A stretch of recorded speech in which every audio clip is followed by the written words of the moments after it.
Curso del perdón. Paso 10. ¿Por qué perdonar? Cuando perdonamos, nos liberamos de la esclavitud producida por el odio y por el resentimiento, para recobrar así la felicidad que había quedado bloqueada por esos sentimientos.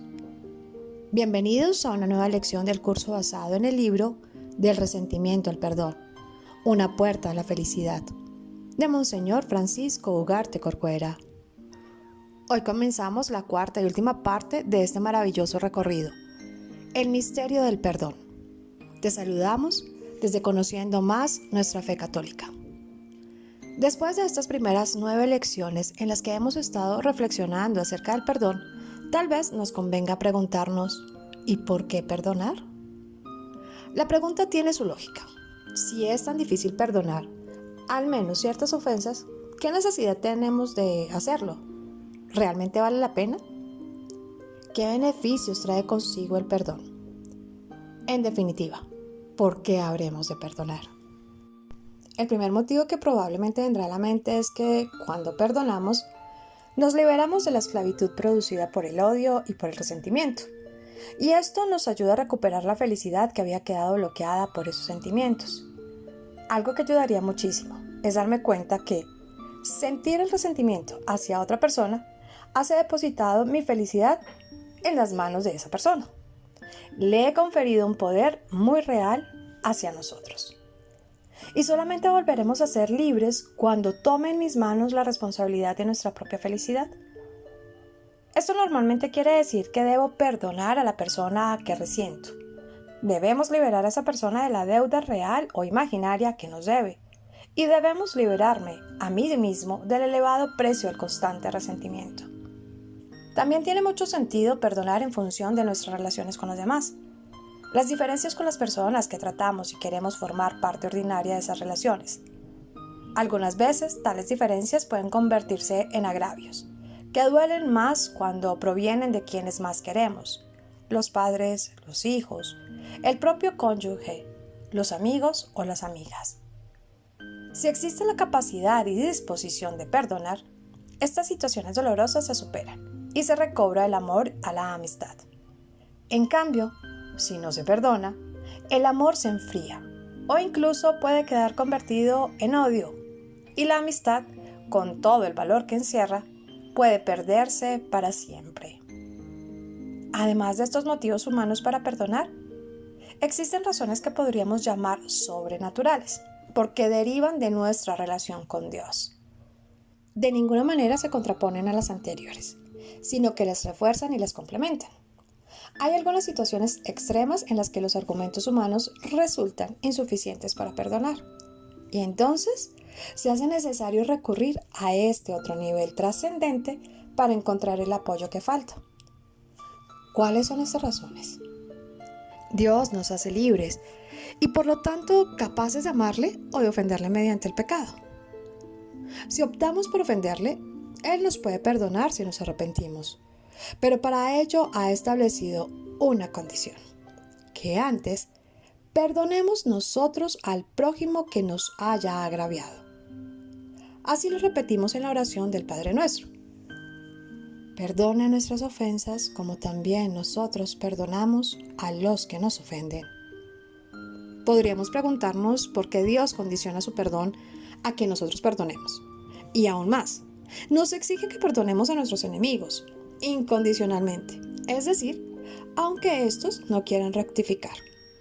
Lógicamente Dios no pretende dificultarnos el camino y siempre quiere lo mejor para nosotros. Él desea profundamente perdonarnos, pero su perdón no puede penetrar en nosotros si no modificamos nuestras disposiciones. Al negarnos a perdonar a nuestros hermanos y hermanas, el corazón se cierra, se endurece, lo hace impenetrable al amor misericordioso del Padre. Dios respeta nuestra libertad, condiciona su intervención a nuestra libre apertura para recibir su ayuda, y la llave que abre el corazón para que el perdón divino pueda entrar es el acto de perdonar libremente a quienes nos han ofendido, no solo alguna vez, aisladamente, sino incluso de manera reiterativa. Porque tal vez no es tan difícil perdonar solo una gran ofensa. Pero, ¿cómo olvidar las provocaciones incesantes de la vida cotidiana? ¿Cómo perdonar de manera permanente a una suegra dominante o a un marido fastidioso o a una esposa regañona, a una hija caprichosa o tal vez hasta a un hijo mentiroso? Esto solo es posible conseguirlo recordando nuestra situación, comprendiendo el sentido de estas palabras en nuestra oración de cada noche. Perdona nuestras ofensas, así como nosotros perdonamos a los que nos ofenden. Solo en estas condiciones podemos ser perdonados por Dios. Además, Jesús insistió muchas otras veces en la necesidad del perdón.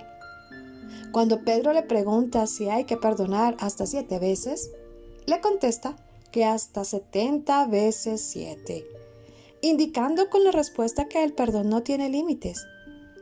Pidió perdonar a todos, incluso a los enemigos y a los que devuelven mal por bien.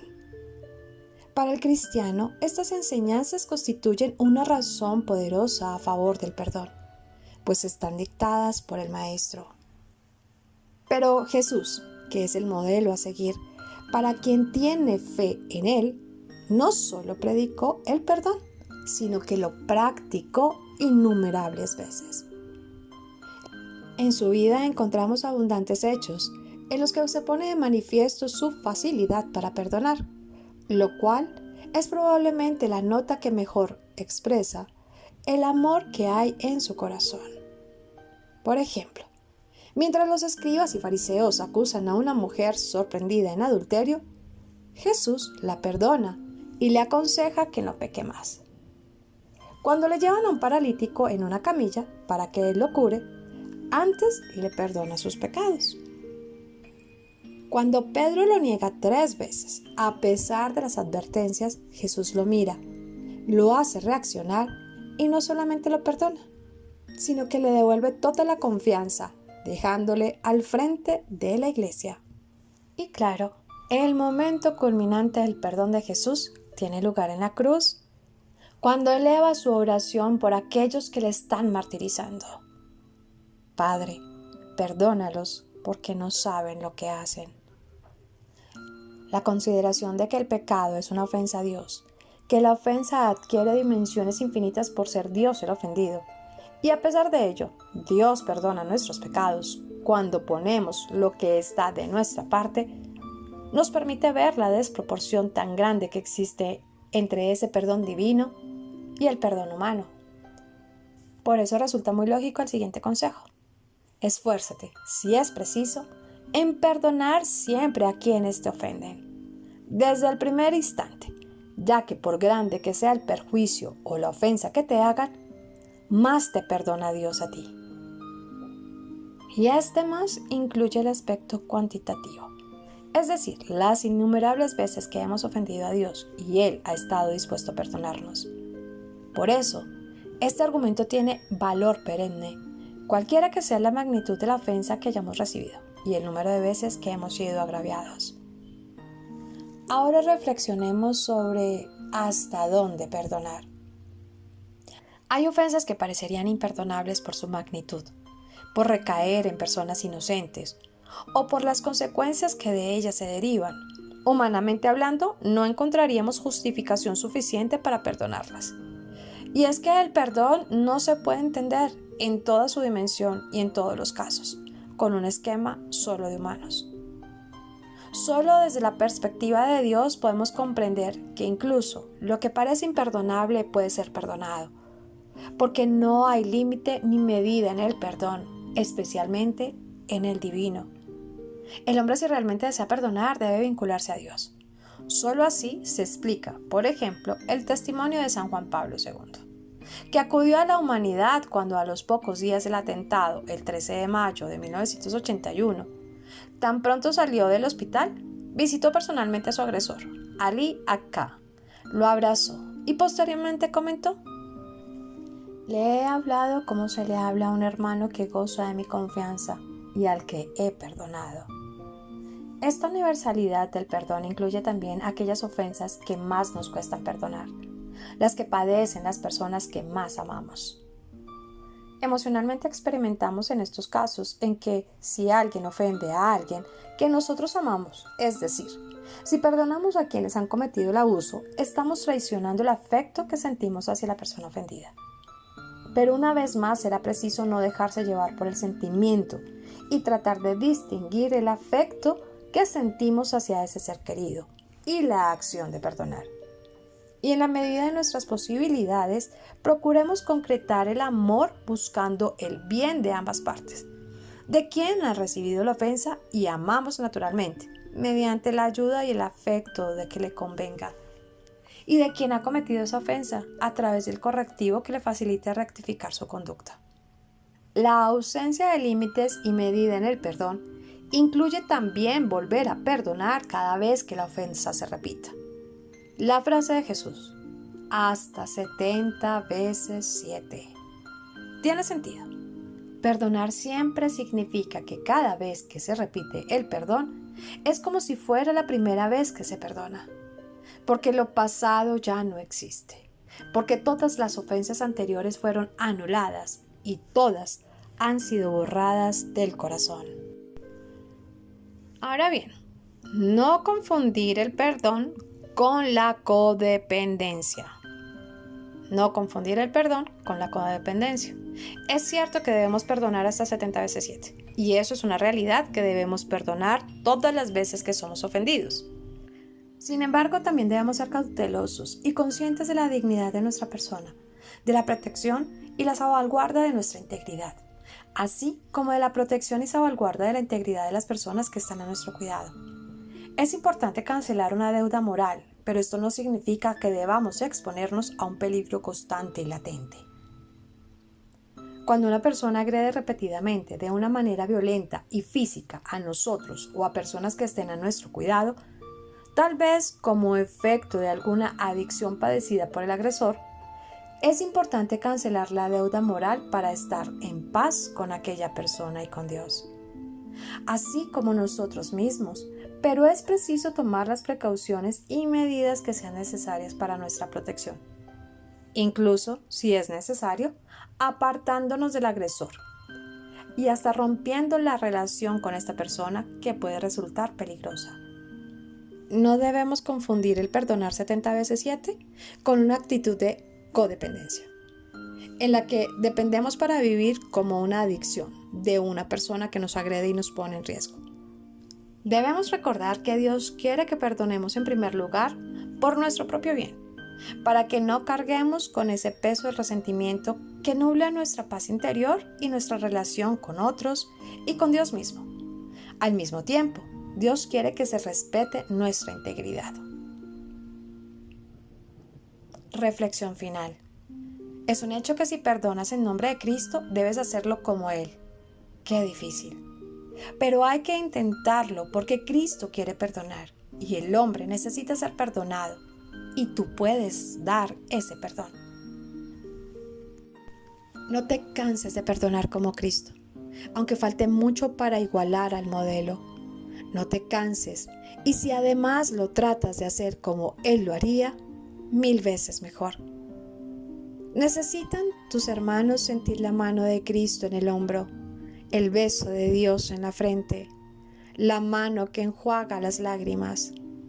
Tú eres esa mano y ese beso de Dios. Intenta hacerlo como Dios. Si perdonas como Él, te perdonarán. Si enjuagas lágrimas con idéntica ternura, ellos te amarán.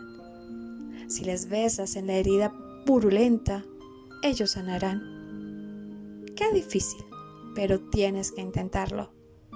Aunque al principio no te salga igual, intenta hasta que seas de verdad ese Cristo en la tierra, ese Cristo que los hombres odian y que sin embargo necesitan más que el pan y el vino. Te necesitan, no te escondas de ellos, aunque solo en el cielo te lo agradezcan. Tu corazón debe acostumbrarse a amar y hacerlo con gusto y con amor. Tu corazón debe aprender a perdonar mucho, a perdonar con amor. Si perdonas en nombre de Cristo, debes hacerlo como Él. Examen de conciencia. ¿Agradezco a Dios el perdón de mis pecados? ¿Siento la alegría de haber encontrado el perdón de Dios? ¿O me olvido rápidamente de esta gracia? ¿Pido perdón por los que no lo piden? ¿Deseo con todo mi corazón perdonar todas las veces que sea necesario? Reflexión del día. Al negarnos a perdonar, el corazón se cierra y lo hace impenetrable al amor misericordioso de Dios. Debemos ser conscientes que a pesar de perdonar, pero debemos proteger nuestra integridad.